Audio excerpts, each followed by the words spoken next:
Hi viewers, welcome to మన ధాబా కథలు. ధాబా అంటే ధరణి భారతి. ఈరోజు మనకి సమ్మర్లో కూడా వర్షాలు పడుతున్నాయి కదండి. వేడివేడిగా సమోసా ఇంట్లోనే చేసుకొని తినేయాలంటే ప్రాసెస్ ఏంటో చూసేయండి. నేను ఇక్కడ 1 కప్ మైదాపిండి తీసుకున్నాను. అందులో సరిపడినంత సాల్ట్ వేసుకోవాలి. సాల్ట్ మైదాపిండి మొత్తం అంతా కలిసేలాగా కలుపుకోవాలి. ఒకసారి ముందు అదంతా కలిసాక కొంచెం నూనె వేసుకోవాలి. నూనె వేసి పొడిగా మైదాపిండి, సాల్ట్, ఆయిల్ కలిసేలాగా ఒక్కసారి కలుపుకోవాలి. ఆ 3 కలిసాక ఇప్పుడు కొద్ది కొద్దిగా నీళ్ళు పోసుకొని ఒక చపాతీ ముద్దలాగా చేసుకోవాలి. చూసారా, కొంచెం సాఫ్ట్గానే కలుపుకోవాలి, మరీ గట్టిగా కాదు.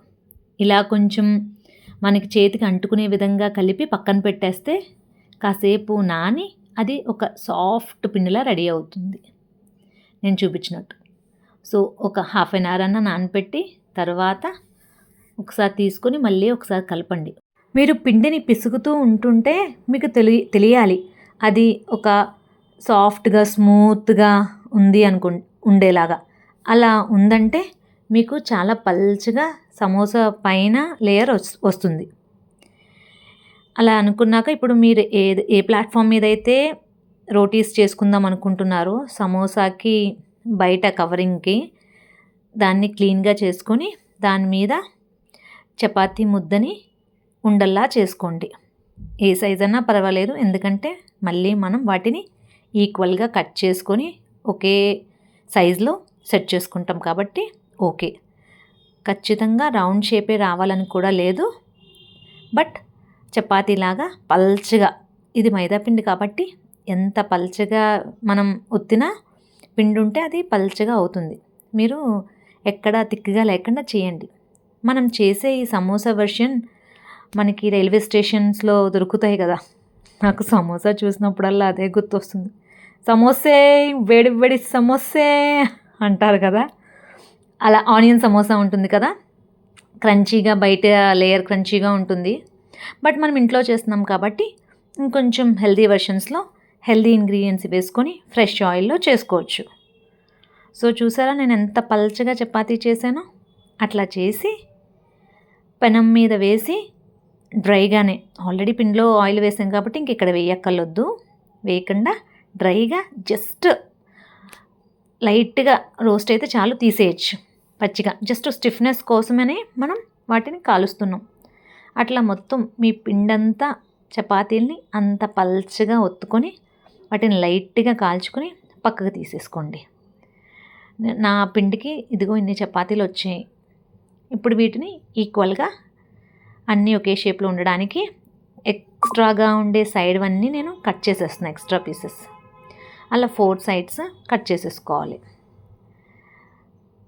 నేను చూపించినట్టు చేసేసుకున్నాక వాటిని మధ్యలో కూడా కట్ చేసి ఒక రెక్టాంగిల్ షేప్లో ఉండే పీసెస్ లాగా తీసుకుందాం. చూసారా, నాకు ఇప్పుడు ఇన్ని సమోసాలు అయితే నాకు ఆల్మోస్ట్ ఒక 21 సమోసాస్ అయ్యాయి ఆ పిండికి.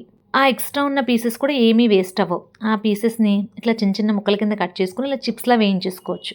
ఇలా ఫ్రై అయిన పీసెస్ని మనం సమోసా స్టఫింగ్కి యూస్ చేసుకుంటాం. ఇదే మన సమోసా రెసిపీకి ఎక్స్ట్రా పంచ్ యాడ్ చేస్తుంది. వీటన్నిటినీ ఒక టిష్యూ ఉన్న ప్లేట్లోకి తీసేసుకుంటే, టిష్యూ పేపర్ ఉన్న ప్లేట్లోకి ఎక్సెస్ ఆయిల్ ఏమైనా ఉంటే పీల్ చేస్తుంది. మనము ఇక్కడ ఆలూ సమోసా కాదు కాబట్టి, సో ఆలూ సమోసాతో పోలిస్తే ఈ సమోసాలో క్యాలరీస్ కొంచెం తక్కువ ఉంటుంది. ఎవరన్నా క్యాలరీస్ని వాచ్ చేసుకొని తినేవాళ్ళైతే ఇది బెటర్ దాన్ ఆ సమోసా. సో ఇప్పుడు సమోసాస్ చేయడానికి ఒక చిన్న బౌల్లో ఒక 2 స్పూన్స్ ఆఫ్ మైదాపిండి వేసి నీళ్ళు పోసి బాగా కలిపి ఉంచాను. సమోసా చేయడానికి నాకు ఆ పేస్ట్ కావాల్సి వస్తుంది. ఇంకొక బౌల్లో ఒక 2 పెద్ద ఆనియన్స్ కట్ చేసి ఫుల్గా చిన్న చిన్న ముక్కలుగా వేసుకొని, అలాగే ఒక 4 చిల్లీస్ చిన్న చిన్న ముక్కలుగా వేసుకొని, 1/2 స్పూన్ పసుపు, 1/2 స్పూన్ గరం మసాలా, అలాగే ఒక 1/2 స్పూన్ కారం, సరిపడగంత ఉప్పు వేసి, అలాగే ముందుగా మనం వేయించి పెట్టుకున్న మైదాపిండి చిప్స్ అవి కూడా వేసేసి వాటిని నలుపుతూ మొత్తం ఆ స్టఫ్ అంతా మన సమోసా స్టఫింగ్ కోసం మొత్తం పిసికి ఉంచాలి. వాటిలోనే నేను ఆల్రెడీ ఒక small cup of sweet corn తీసుకున్నాను. ఆ స్వీట్ కార్న్ కూడా వాటితో కలిపేసి ఉంచుకోవాలి. అదే ఇప్పుడు మనకి సమోసా స్టఫింగ్. ఇప్పుడు క్లియర్గా చూపిస్తున్నాను చూడండి, సమోసా ఎట్లా ర్యాప్ చేసుకోవాలి అని చెప్పేసి.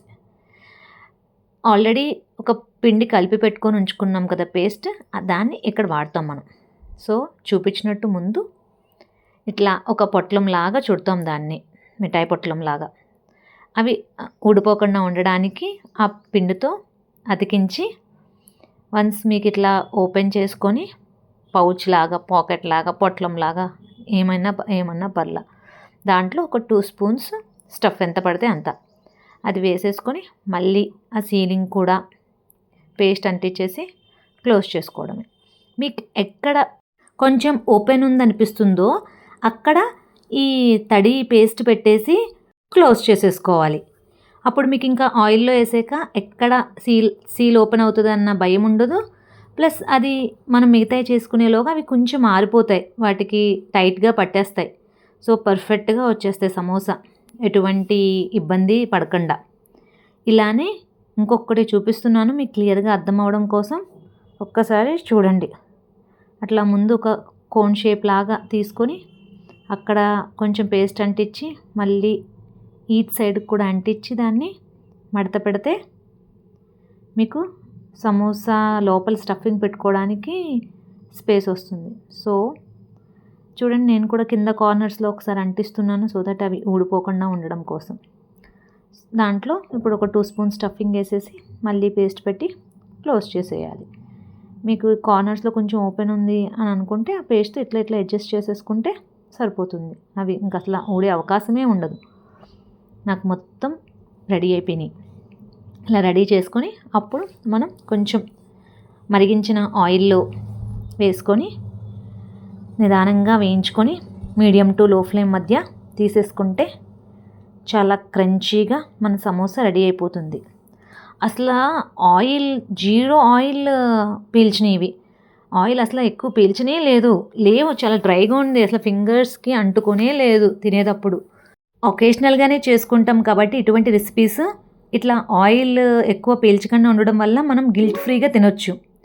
లోపల కూడా మనం ఆలూ స్టఫింగ్ అవి పెట్టలేదు కాబట్టి క్యాలరీస్ వైజ్ కూడా చాలా తక్కువగానే ఉంటాయి. అటు మనం తిన్నామన్న సాటిస్ఫాక్షన్ కూడా ఉంటుంది. ఒక్కసారి ట్రై చేసి చూడండి. అదే ఆయిల్లో పచ్చిమిర్చి వేయించి వాటికి ఉప్పు రాసి తింటే super. Thank you. Please like, share and subscribe.